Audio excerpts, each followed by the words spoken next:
You ever notice how we worship the people who scare us most? Yeah, pirates weren't rebels, they weren't heroes, they were floating horror shows wrapped in folklore, and we turned them into children's costumes.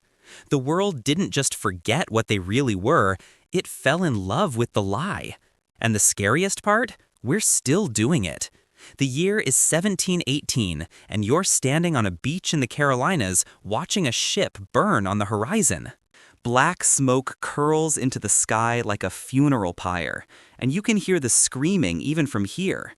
The wind smells like gunpowder and salt water, and something else, something sweet and rotten that makes your stomach turn. That's not a battle, that's a slaughter. And the man lighting the fuse, his name is Blackbeard, Edward Teach, the most famous pirate in history. And he's not just killing people, he's performing. He braided slow-burning fuses into his beard and lit them before boarding ships, wreathing his face in smoke like some kind of demon crawling out of hell. He didn't do it because it was practical. He did it because terror was the weapon.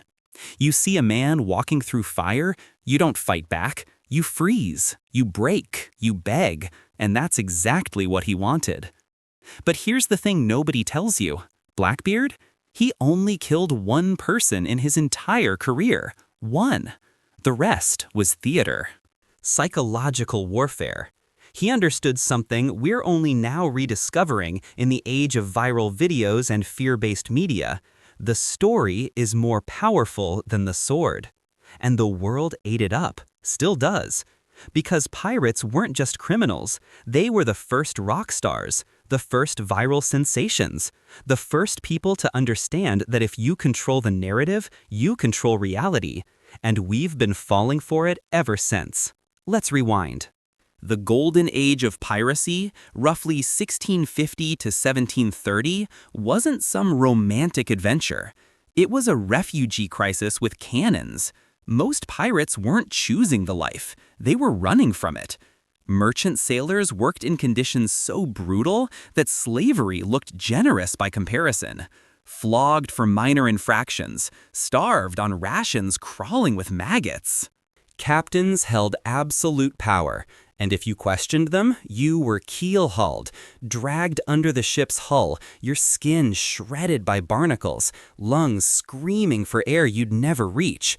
So when a pirate ship appeared and offered you a choice, stay a slave to the crown or join a fluting democracy where every man got a vote and an equal share of the loot, what would you do? Yeah, you'd take the black flag.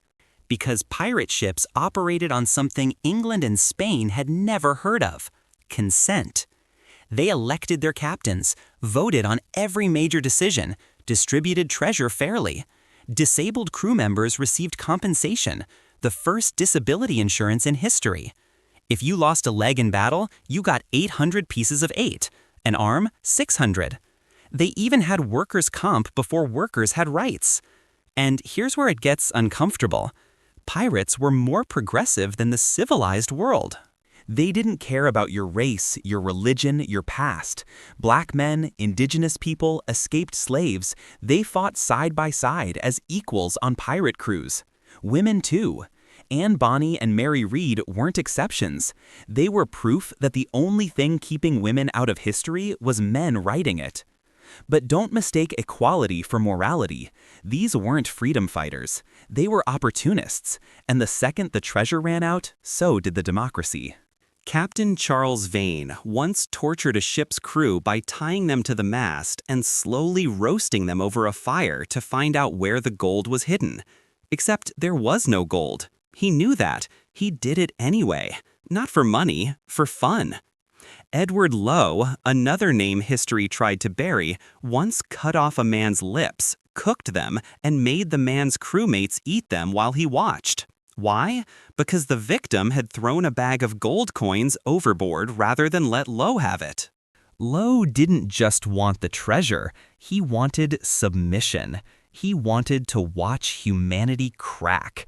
And yet, we turned them into Disney characters. Why?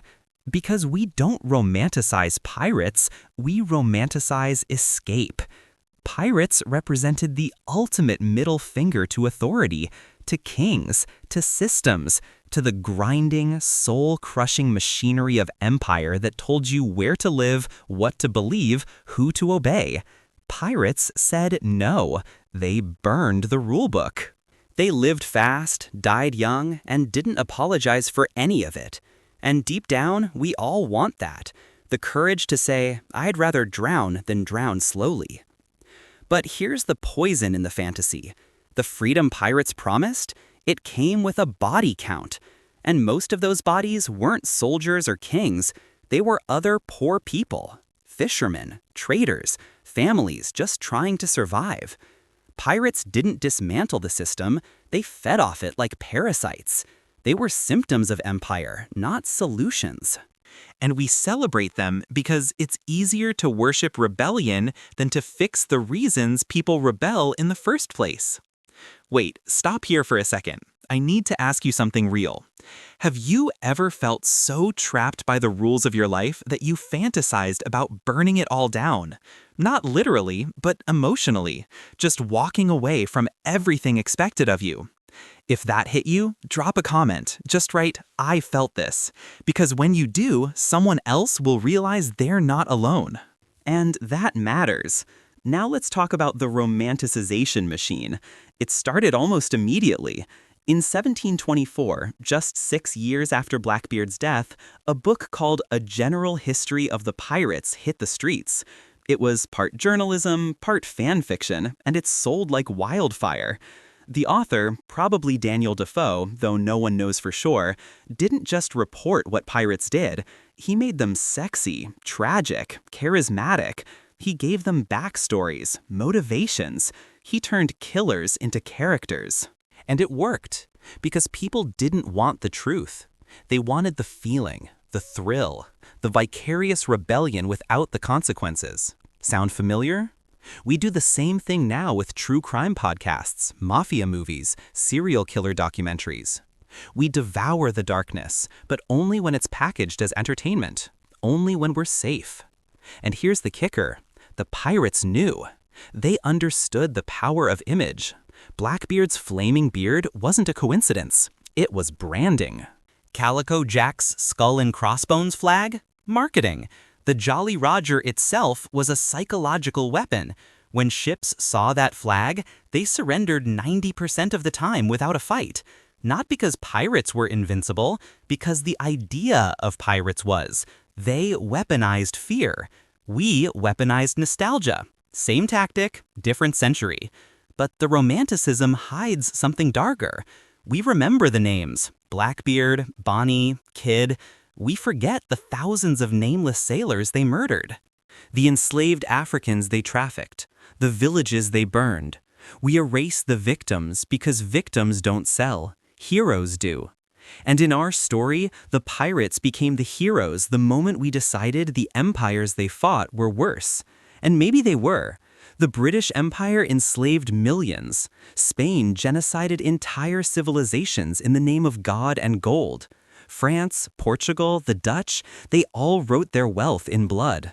So yeah, when pirates attacked those ships, it felt like justice. Like someone was finally making the powerful pay. But here's the uncomfortable truth. The pirates weren't attacking the system. They were just stealing from it. They didn't free the enslaved. They sold them. They didn't redistribute wealth. They hoarded it on islands and drank themselves to death. They didn't change the world, they just survived it, a little louder. And we turned that survival into a fantasy because we're desperate for stories where the underdog wins. Where the little guy gets to tell the king to go to hell and live to brag about it. But the reality is, most pirates died broke, diseased, or dangling from a noose. The ones who didn't, like Henry Morgan or William Kidd, got pardoned, betrayed their crews, and died rich working for the same empires they once robbed. The system always wins. It just sometimes offers you a seat at the table if you're useful enough. So what's the real story? Pirates were human, desperate, brutal, clever, doomed. They lived in the cracks of history, and we filled those cracks with myths because the truth was too messy, too sad, too much like looking in a mirror and realizing the only difference between us and them is circumstance. If stories like this one hit you deeper than they should, if you crave the truth that history tried to bury, then you belong here. Subscribe before the next secret burns its way out. Blackbeard died on November 22nd, 1718. He took 5 musket balls and over 20 sword wounds before he finally fell. They cut off his head and hung it from the bowsprit of the ship as a warning. His crew was captured, tried, and hanged. His legend was born the moment his body hit the water. And 300 years later, we're still buying the merchandise. Still dressing our kids like him for Halloween. Still making movies where the pirates are the good guys and the navies are the villains. Because we don't want to admit that maybe, just maybe, there are no good guys. Just people trying to survive in systems designed to devour them. And sometimes survival looks like violence. Sometimes it looks like rebellion. And sometimes it looks like letting the world burn because at least the fire is warm. You think you'd never be like them. But maybe that's exactly what they thought right before the crowd started cheering.